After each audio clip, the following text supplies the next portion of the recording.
Gannoolee nu bira mudatu hundarraa barnoota fudhachaa deemuun gaariidha. Osoo nuti lubbuudhaan jirru akhiraa deemerraa yoo nuti barnoota fudhanne. Tattuu shamarran munaa kanarraa waan baay'ee barachuu qabdu. Maaliif hidhame? Gatii viidiyoo san hojjetee fi moo dhimma biraadha? Miliyoon dirribaa hidhameera jedhamaa jira. Abaarsi uummata kanaa si qaqqabeera jechuudha. Uummanarra gararkaa badeedhame arguuf gaafa maqaan rabbii ol ta'e. Waan gaarii dabarsanii du'uun nooma fayyada. Assalamu alaikum wa rahmatullahi wa barakatuhu. Ashamar kafuuni hordoftoota fi kabajamtoota Oromoo Show. Har'a video kabraatiin isin deebi'eetan jira. Akkuma beekamu video bobbaarsoo bashannansiisoo har'ammoo kan nama gaddisiisu jira. Akka tokko immoo isin raba sifa irraa akkam bareedi. Akka tokko isin raba bareedee jira isin galee. Maal argee maal nyaataattu? Maal nutti maagaa? Nutti maanu si nyaanna.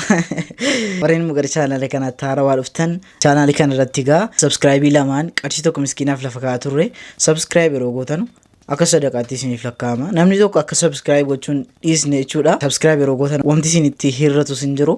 Egaa video kanas akkuma beekamu hundi keessanuu like gochuudhaan jalqabaan isin jedha. Like 896 namni tokko akkanaaf gara video.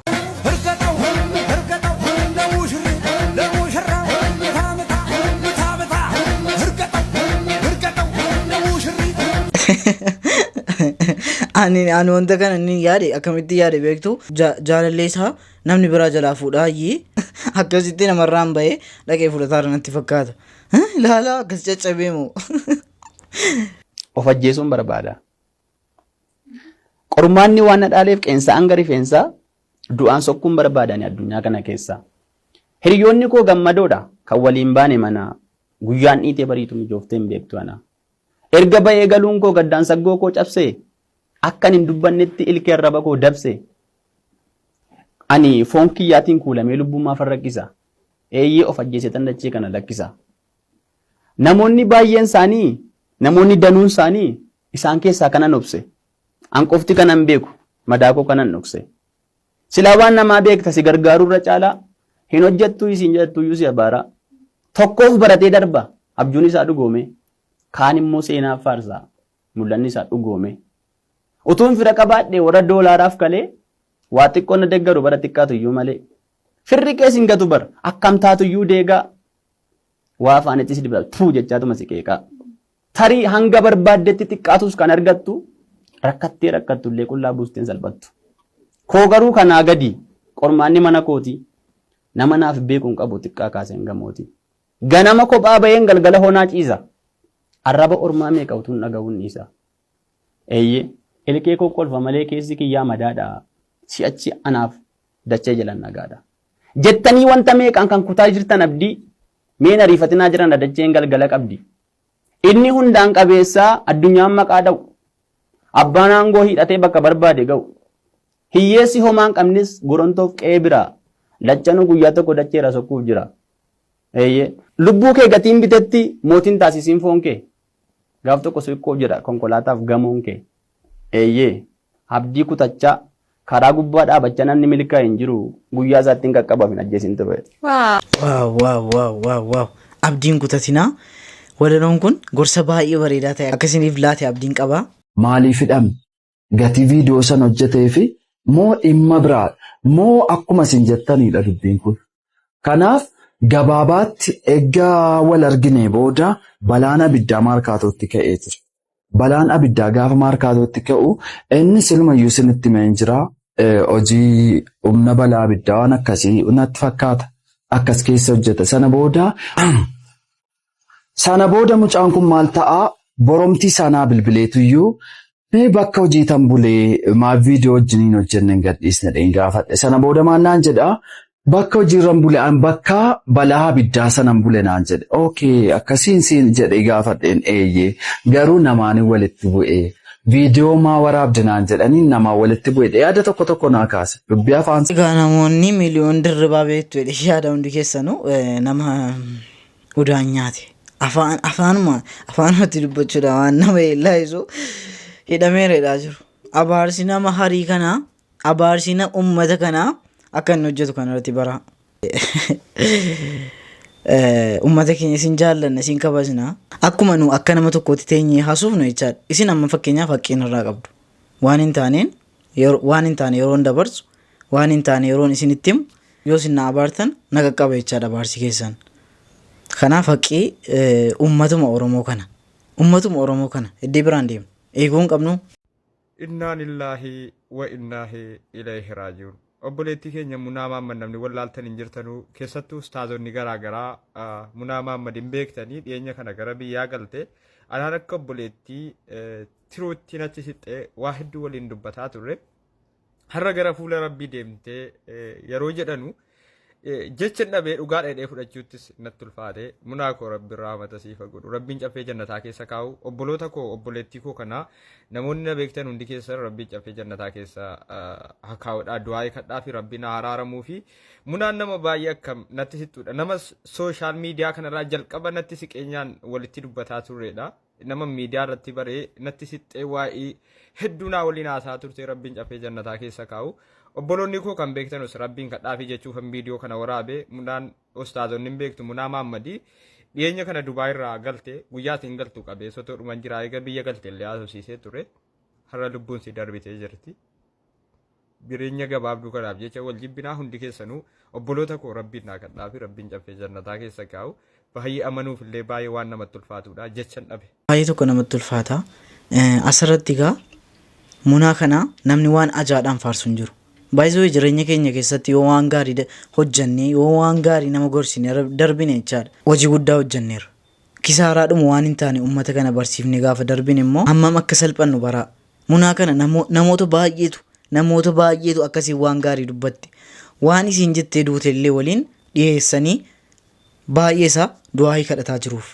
Ni abdanna Rabbiin kaaliqa ol ta'e gaafa islaamummaan bakka deemuuf ka'e uummanni ragaa harkaa badee dhama'e arguuf ta'a gaafa maqaan Rabbii ol ta'e gaafa wanta hundi bakka ga'e gaafa qawliin kulliin kan kaaliqaa ta'e zaahirni qaayini akkan jirra ta'e. Insaanni sodaa malee ol galee gabbee yaa gammachuu namaa umrii natti ga'e Rabbiin isaaf ta'e argina sirii deemee.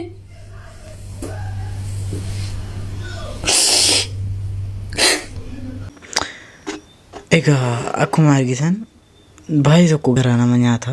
Wallaahi baay'ee tokko garaa nama nyaata. Laala duuniyaan akkasii Duuniyaan har'a ittiin fayyummaa keenya ilaallee har'a ittiin akka barbaanne taanu bor gara Rabbii deemuu jirti. Hin beeknu guyyaa isiin nurkaa deemtu jechaadha. Har'a jiraachuu keenya amma har'a fayyummaa keenya ilaalla malee isinis kaleessan wajjin fayyaa nagaa tiktookiin irratti taphataa turte. Namaaf ergaa dabarsaa turte. Har'a kunoo gara Rabbii deemtee jirti. Laalaa waan gaarii dabarsanii deemuun hammam akka nu fayyadu. Rabbiin egaa rahmataa godhuu fi ija rahmataatiin Rabba laaluu. Salaamu alaykum wa rahmatullahi wa barakaatuhu. Obboleeyyan kiyya kabajamuuf qaalii. Mudannoolee nu bira mudatu hundarraa barnoota fudhachaa deemuun gaariidha. Nama osoo nuti lubbuudhaan jirru akhiraa deemerraa yoo nuti barnoota hin fudhanne gaafa nuti akhiraa deemnu namni biraa nurraa barnoota fudhata. Akka tasaa irraa za'a muraasa dura yeroon onlaayina seenu obboleettii teenya Munaa Mahammad nama khayriidhaan isii kaasee waa'ee isiitirraa haasa'u hedduu tokkoon arge bitaa mirgatti. Namni hundi kanatti khayriirraa haasa'u isiin nama kanaa turte nama akkasii turte. Khayriirratti nama haasuu hamtuurraa nama dhorkuu hijaabatti nama gorsuu quraanatti nama gorsuu kana malee takkaa hamtuudhaa fi dogongora irraan agarre jedhanii obboleeyyan hedduun isiirraa haasa'u. Rabbi rahmataa godhuuf yeroo waan kana dhagahe حديث رسول الله صلى الله عليه وسلم إن الله إذا أحب بعبد خيرا عسله صلى الله عليه وسلم ربي قاف قبرتشان تلتو برباد اسمي أي سجانيتي عسله سن يروني فيخا دو إساد روان قاري إسهجتشي سيتي تلتو لنمني سدبتاج صلى الله عليه وسلم نحسبها كذلك والله حسيبها ربي إسيرها كيبل خيري إسيهن ربي فردوس الأعلى إسي لافاقا هلو مخنا والكبسيسي وقال مدورة تكا وقاتو كوف ولكا دورة يو خيادة تنتهي أكسنا فكاتا وقاتو كوف ولكا وقال مدورة فكاتا shamarreen takka intaluma dhalaa takka Sucuuduma tana keessatti hedduu beekamtuudha nama miliyoona hedduu qabdi followeroota TikTokera beekamtuudha halkan osoo gartee makiinaa oofanii akka gartee warri waan san quba qabu himutti dhuganii titi dhiiraa wajjin makiinaa oofaa turanii makiinaan isaaniin garagaltee ibidditti qabatee du'an ijoolleen san rabbi rahmata isaan hundaaf waa godhu amma jarri kun yeroo makiinaan tun isaaniin garagaltee du'an kana guyyaa lammaffaadhaa maatiin isaanii bakka silaa taa'ee taaziyaa taa'ee waa'ee gartee boo'icha isaanii irraa dubbatu takka ammoo isaan kun bara akkana turanii barja'anii khayrii irraa kaasanii haasawan borumtaa isaa maatiin isaa olii gaffiiganii akkamitti TikToka isii cufna ja'anii rakkataa turan intarasan jecha ni yaadadha. TikTokni isii kamitti cufama yaa rabbii ja'a ja'anii nama kana kadhatanii boodarra hanga idaaraa TikTokaa dhaqanii itti gaafatamtoota biras dhaqanii warra gartee akka Middle East jecha baaj dugalaatitti warra silaa waan kana keessa dalagu qunnamanii yeroo gaafatan haquun dandeenyu jaanni akkaawuntii sanan gaarralee ni jiratti quba qaba. Maaliif haquun danda'amne jennaan bakka seera keenya keessa jiran heeynu du'ee du'uu baatee abbaan jaallatee banatee hin heeynu jaan. Anaaf ati eessa jirraa ifa laallu maatiin isaanii badii isaan duniyaa gubbatti dalaganii biraa deeman san sattaruudhaaf eega isaan du'an booda hirriba dhabe jecha. Badii isaan duniyaa gubbatti galakkisanii deeman sattaruu jecha hirriba dhabe maatiin isaanii. Anaaf ati eessa jirra? Anaaf ati boru gaafa nuti duuna namni khayrii nurraa dubbatamu abalu duraan bara akkana bara sirba maxxansu ture tawbatee bar irraa deebi'ee osoo du'in dura bar rabbiin bar irraa jaallatee bar tawbatee gama rabbii isaa deebi'ee khayrii dalagatee toltutti nama yaamee hamturraa nama dhorkee ja'amee haasa'uun barbaannamoo maatiin kee guyyaa du'a keetiitiin akka ilmoo namaatitti illee taa'ee taaziyaa kan kee hangalfanne sii galee taa'ee illee tasgabbooyi. Akkana taa'ee sammuudhaa cinqatu yaaba mucaa kana qabrii keessa maalumatti dhufu jira jee kanni yaadda'uu barbaanne laata. Ifaa gaafa nommaan dafne. Naaf ati boru gaafa duune namni nu booda maaliin nu yaadata? Galmeen rabbi bira jirtu sun maaliin nu yaadatti? Galmeen san maaliin nu dubbatti? Rabbi dura dheenii gaafa galmee fudhannu maaltu nutti gadi baha? Namni kam je'ee du'aa inuu godha. Bargaa nama faayidaa qabulleen ture rabbummaan rahmata haa godhuuf malee akkaataan isaa san nama sodaachisaa ja'anii sitti nu booda agartee nu rirrifatammoo moo aboo bargaa inni sun bargaa isiin san bargaa khayrii ajaa'iba dalagattee turte sii galee akkas je'ee namni dubbata wallaahi an akka mataa kiyyaatti hedduutti dhagahame yeroon arraan tana obboleettii teenya tana du'aa isiidhaa kana dhagahee namni kanatti isii faarsee namni hundi waan gaarii irraa dubbatu subhaanallah rabbiin jaalala isaa nama barbaade bira kaaya jaalala namaa kana gartee abbaa barbaadetti kannaa abbaa barbaade du'aa isaa dura mi'eessee ejjeessaa anaaf ati faa gaafannu jechuudhaaf hin dhufe obboleessa kiyya obboleettiitiyya. Anaaf ati eessa jirra? Boru yoo duune maaliin kaafamna si fakkaata? Maaliin dubbatamna si fakkaata? Sirba gadhiisaa jirru, haraam gadhiisaa jirru, laayivii ol seenee waan hin taane dalagaa jirru kanaan yaadatamna moo abalu kun bargaa duraan bargaa nama jallaa ture nama hamaa dalagu ture wallaahi rabbiin tawbachiiseeti khayriitti isa deebisee osuma istiqaamaa qabu addunyaarraa deeme jechuudha yaadatamuu barbaanna. Obboleessa kiyya obboleessitiyya nu haa yaachisu nutti haa dhagahamu.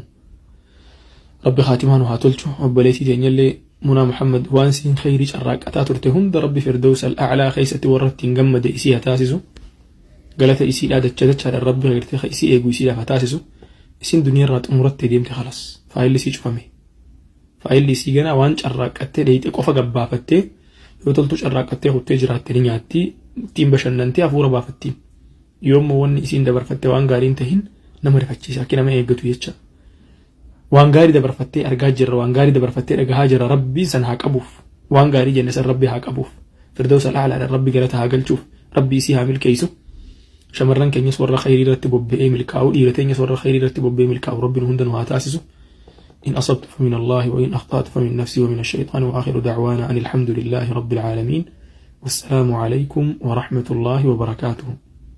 Egaa walumaa galatti jechi Mu'aaz jedhe baay'ee jecha babbareedaadha. Gorsa bareedaas of keessaa qaba. Asirratti keessattuu shamarroonni har'a akkaataa isin itti jirtan jechaadha. Wooma bor fuula rabbii wooma duutan isinitti fakkaataan jiru. Baay'ee nu fayyaa erga taane qaama guutuu erga qabaanne jechaadha.